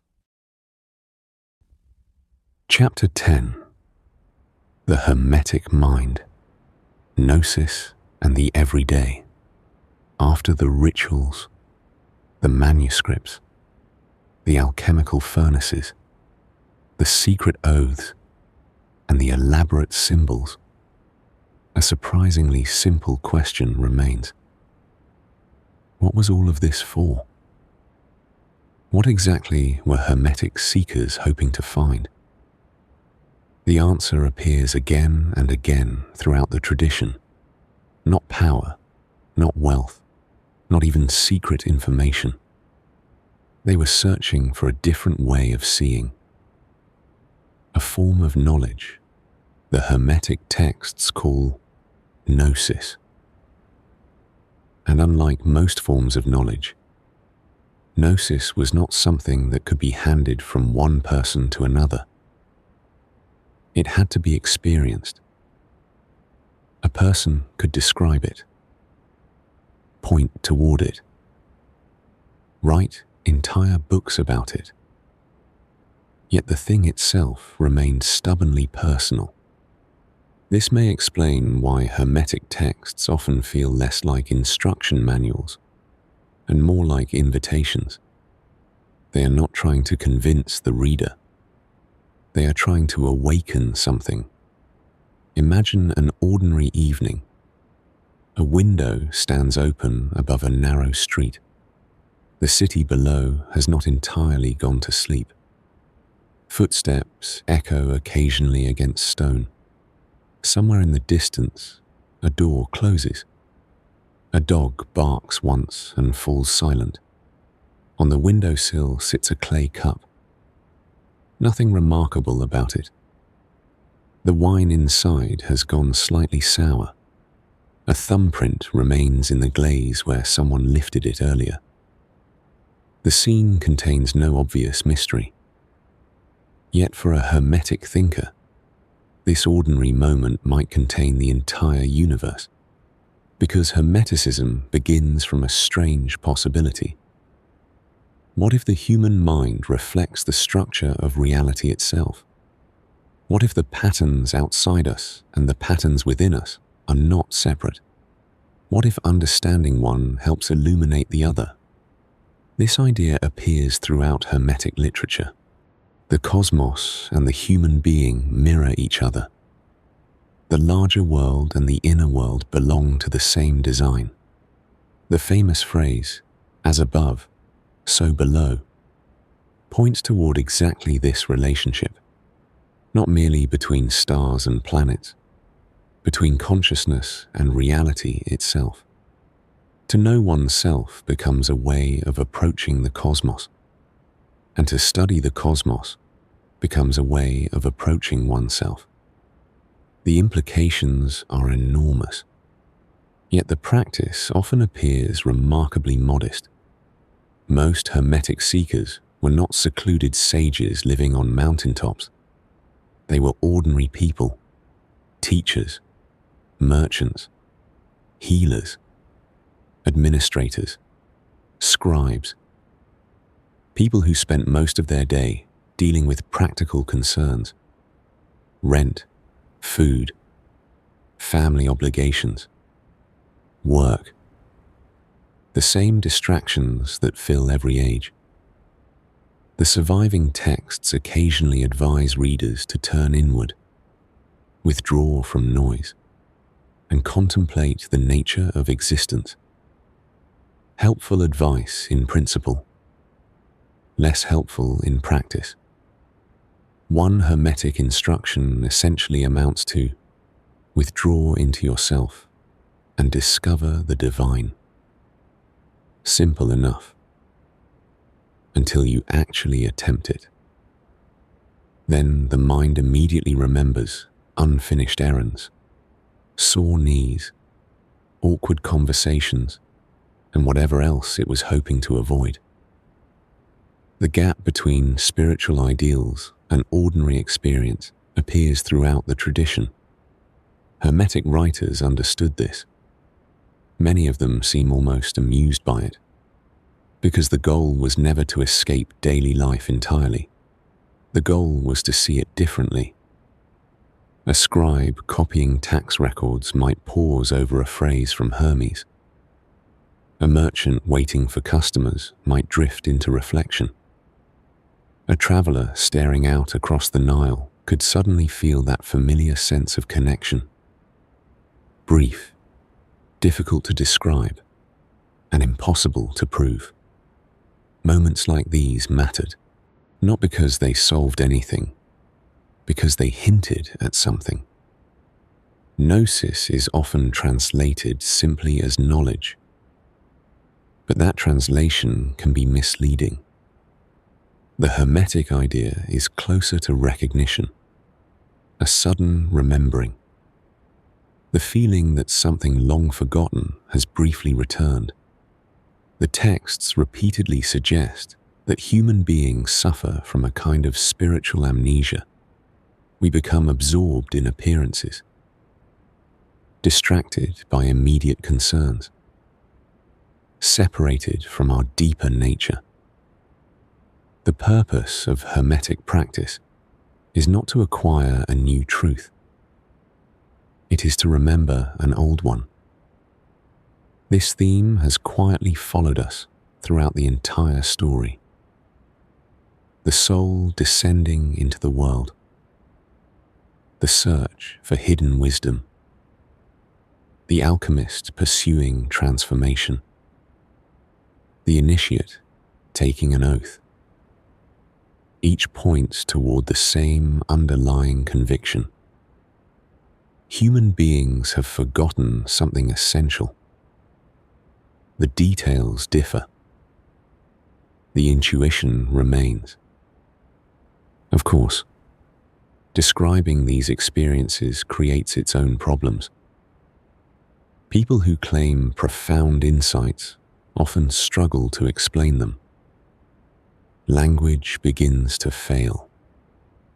The experience feels clear. The explanation does not. This may be why Hermetic literature relies so heavily on symbols, metaphors, and paradoxes. A direct explanation rarely seems sufficient. How do you describe recognizing a pattern that was always present? How do you explain a shift in perception rather than a discovery of facts? The difficulty remains. One seeker speaks of visions, another speaks of stillness. A third describes an overwhelming sense of connection. A fourth reports nothing more dramatic than a quiet certainty that reality is more meaningful than it appears. The accounts vary. The underlying theme persists. Something changes. The person returns to ordinary life, yet ordinary life no longer feels entirely ordinary. The city remains noisy. The bills still arrive. Shoes still wear out. Bread still goes stale. But another layer seems visible beneath these things. Not constantly, not dramatically, just enough to keep the question alive. This tension may explain why Hermeticism survived for so long. The tradition never fully resolves the conflict between transcendence and daily existence. Instead, it inhabits it. The soul reaches upward. Life keeps demanding attention. The search continues anyway. In many ways, this is the most human part of the entire tradition. The Hermetic seeker is not someone who escapes the world. The Hermetic seeker notices the world. The cup on the windowsill, the rhythm of footsteps below, the movement of clouds across the stars, the recurring patterns hidden within seemingly unrelated things. Whether those patterns originate in the structure of reality or the structure of the mind remains an open question. Hermeticism leaves that question deliberately unsettled, and perhaps that is wise. After all, certainty has never been the tradition's strongest quality. Curiosity is. The city below continues its quiet conversation with the night. The wine grows colder. The stars move slowly overhead. A person stands at the window watching both worlds at once. The world within and the world beyond. For a moment, they seem strangely similar. The insight fades. The question remains. And that lingering question may be the closest thing Hermeticism ever offered to an answer. Chapter 11. Hermeticism and its critics. The street preacher's challenge. Not everyone who encountered Hermeticism was impressed by it. Some were intrigued. Some were fascinated. Some devoted entire lifetimes to studying its symbols and teachings. Others looked at the same material and saw something very different. Confusion. Fraud. Dangerous nonsense. Or perhaps something even more threatening. An alternative way of understanding reality. For as long as Hermetic ideas have existed, they have attracted critics. And those critics were often just as passionate as the believers. Imagine a city street near dusk. The day's heat is fading. Shops are closing. A light wind carries scraps of paper along the cobblestones. Nearby, a man stands on a low stone step, addressing whoever is willing to listen. His coat is worn. His voice carries farther than his appearance suggests. In one hand, he holds a folded pamphlet. In the other, a certainty. The crowd gathers loosely. Not enough to block the street, just enough to create a circle of curiosity. A merchant pauses. A laborer slows his pace. Someone listens for a moment before continuing on. Most are not looking for truth. They are looking for entertainment. Public arguments have always drawn audiences. The preacher raises the pamphlet. The message is familiar.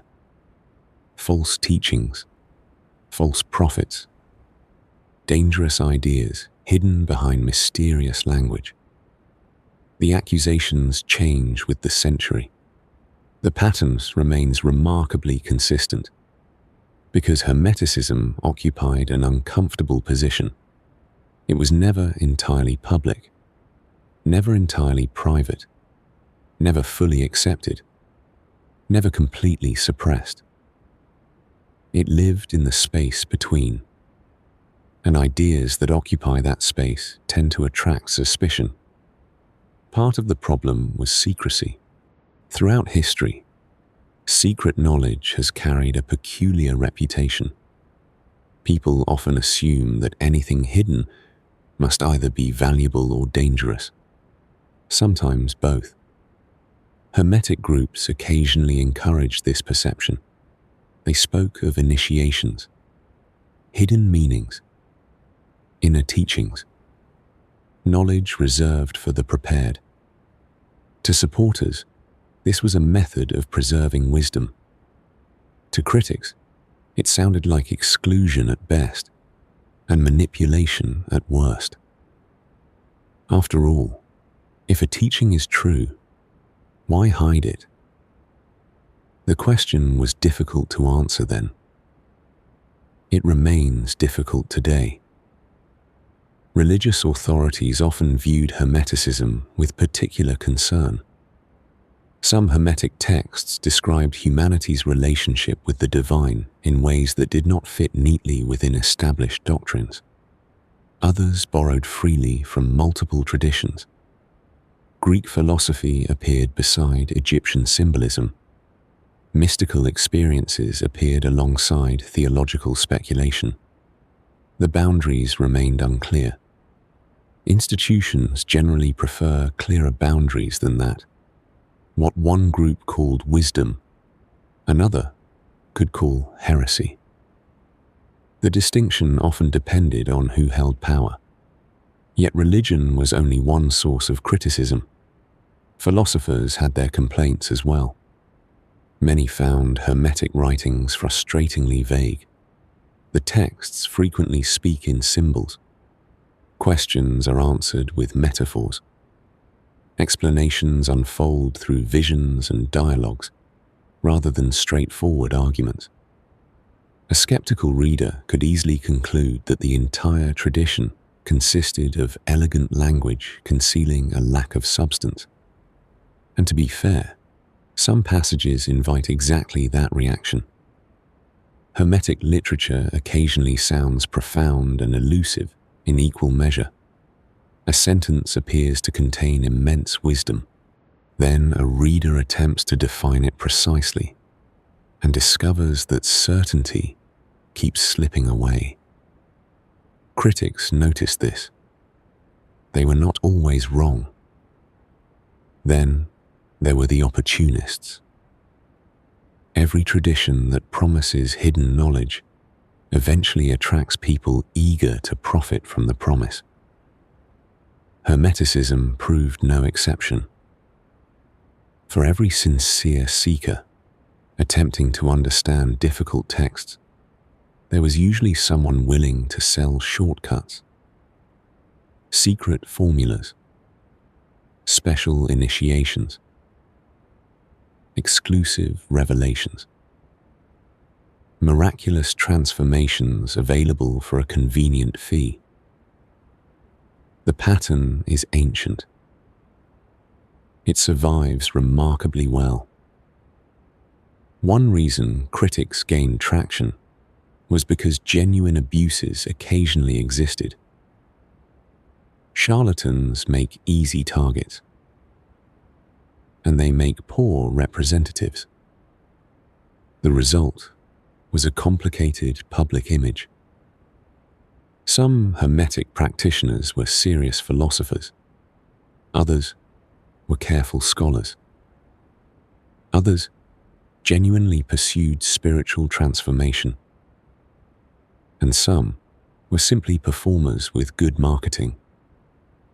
To outsiders, distinguishing between these groups could be difficult, especially when everyone used similar language. Especially when everyone claimed access to hidden truths. Under those conditions, skepticism becomes understandable. The practical risks could be real as well. Authorities have historically viewed unusual gatherings with suspicion. A private meeting discussing obscure doctrines may appear harmless to its participants. To an official investigating rumors, it can look rather different. Throughout various periods, Hermetic circles learned to be cautious. Meetings were small. Language was coded. Certain discussions remained private.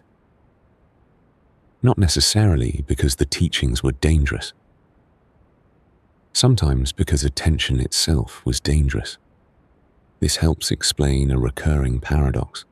Hermeticism often survived because it avoided visibility, yet the very act of avoiding visibility made it appear more suspicious. The cycle fed itself. Secrecy produced curiosity. Curiosity produced rumors. Rumors produced criticism. Criticism generated even more curiosity. One suspects that many people first became interested in Hermeticism because someone warned them not to be. Forbidden knowledge has always possessed a certain appeal, and critics, unintentionally, often became its most effective advertisers. The strange thing is that these debates rarely produced clear victories. The preacher delivers his warning. The crowd disperses. The pamphlets become wet in the rain. Tomorrow, a different controversy will occupy the same corner. The city moves on. Yet the questions linger. Because beneath the accusations lies a deeper disagreement. Not merely about Hermeticism, about knowledge itself.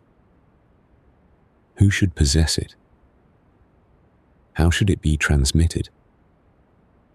Can personal experience reveal truths that institutions cannot verify?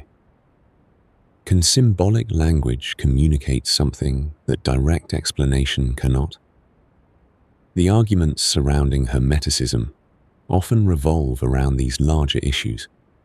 That is why they never fully disappear. The names change. The forms change. The tension remains. Perhaps the most revealing fact is that both supporters and critics were responding to the same thing. A collection of ideas suggesting that reality contains hidden dimensions, that consciousness matters deeply, and that human beings are capable of transformation. Some found these ideas inspiring. Others found them dangerous. Both reactions imply that the ideas carried weight. As evening settles over the street, the crowd finally dissolves. The preacher folds his remaining pamphlets. A few scraps of paper tumble along the curb. Someone who appeared uninterested slips a folded page into a pocket before heading home. The debate ends. Or rather, it pauses. Because Hermeticism has always survived in that space between dismissal and fascination. Too strange to become ordinary. Too persistent to disappear. And beyond the arguments, beyond the critics and defenders alike, waits the final question. After centuries of manuscripts, rituals, controversies, translations, and reinventions, why has Hermeticism continued to return? Why do these ideas keep resurfacing whenever people begin asking what consciousness is, where meaning comes from, and whether the universe might be more alive than it appears? That question leads us to the end of the story, and perhaps to its beginning as well. Chapter 12. A Walk Under the Stars. Hermeticism's Long Shadow. The walk home begins where the story began. Not in a temple, not in a secret chamber, not beside an alchemist's furnace, or beneath the painted ceiling of an initiation hall. Just a person moving through the night, carrying questions. The street is quiet now. Rain fell earlier, leaving the cobblestones dark and reflective. A street lamp hums softly at the corner. Somewhere in the distance, a car passes and disappears. The city has settled into that strange hour when most windows are dark. But sleep has not fully claimed the world. Above it all, the stars remain. They are farther away than the Hermetic philosophers ever imagined. We know that now. We know their distances, their compositions, their ages. We have measured things that would have seemed miraculous to the people who first wrote the Hermetic texts. And yet something curious has happened. The questions survived. If Hermeticism has a long shadow, It is not because people still gather around brass astrolabes or search for the philosopher's stone. It is because the underlying instincts never disappeared. The suspicion that hidden patterns exist. The feeling that the world is more connected than it first appears. The sense that consciousness itself may be part of a larger mystery. These ideas continue to surface in new forms. Sometimes openly, sometimes disguised. Sometimes so thoroughly woven into modern culture that we no longer notice where they came from. Consider one phrase, as above, so below. A few words from a tradition nearly 2,000 years old, yet somehow they remain everywhere, in books, in films, in music, in conversations between people who have never read a page of Hermetic literature.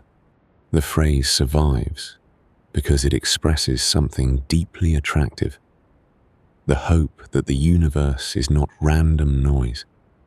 The hope that patterns repeat. That meaning exists. That the small reflects the large. Whether those hopes are justified is another matter. The attraction itself is undeniable. People still look for correspondences. They still search for signs. A modern person checks an astrology app before work. Another notices recurring numbers and wonders if they mean something. Someone burns sage before an important meeting.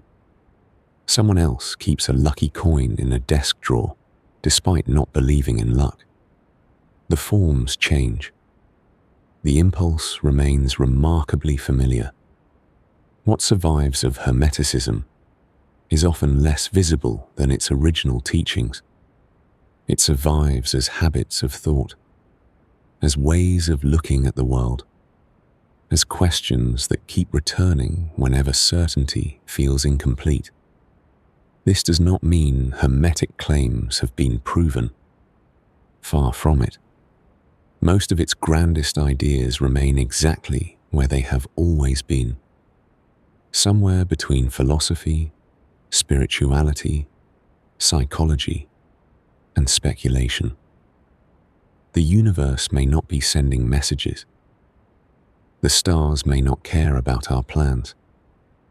Burning herbs before an interview probably will not alter cosmic forces. Yet rituals continue. Patterns continue. Meaning continues. Not necessarily because the universe demands them, because human beings do. This may be the most important insight to emerge from the entire Hermetic tradition. Not that hidden knowledge exists, but that people continually search for it. The need itself appears permanent. Every age develops new technologies, new explanations, new theories, and still the old questions return. What is consciousness? Why does meaning matter? How are the inner world and the outer world connected? Can a person become something more than they currently are? The Hermetic texts offered one set of answers. Later generations offered others. The questions outlived them all. Perhaps that is why the old tradition never completely vanished. It adapted. The astrologer's chart became a smartphone app. The alchemist's search became psychology, self-development, or scientific curiosity. The secret society became an online community. The forms changed. The longing underneath remained recognizable. Even the skeptics participate in the same conversation. The person searching for meaning and the person questioning meaning are often standing much closer together than either realizes. Both are responding to the same mystery, the fact that we are here at all, the fact that consciousness exists, the fact that the universe somehow became capable of asking questions about itself. Hermetic thinkers would have appreciated that last observation.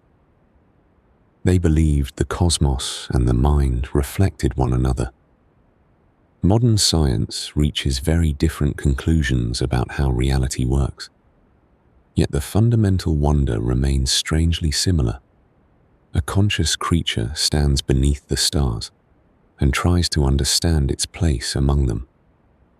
That scene has not changed very much, and so we arrive back where we started. A quiet street, a person walking home, the sound of distant footsteps fading into the night, the stars overhead, the same stars that watched over Alexandria, the same stars that shone above Renaissance Florence, the same stars that looked down upon Victorian occultists drawing symbols by candlelight. Generation after generation has looked upward and wondered whether the universe is speaking. No one has settled the question. Perhaps no one ever will. But Hermeticism was never sustained by certainty. It was sustained by curiosity, by the possibility that reality contains more depth than appears at first glance, by the suspicion that understanding oneself and understanding the cosmos may somehow belong to the same journey. Whether that suspicion reveals a truth about the universe or a truth about human psychology remains unresolved. And perhaps it should remain unresolved. Some mysteries survive because they cannot be answered. Others survive because people refuse to stop asking. Hermeticism has always lived somewhere between the two. The street grows quieter. The walk comes to an end. The questions do not. And somewhere beyond the next corner, beyond the next century, beyond the next person looking up into the night sky, the conversation continues. A quiet question for you. Do you think Hermes was describing the universe? Or the human mind?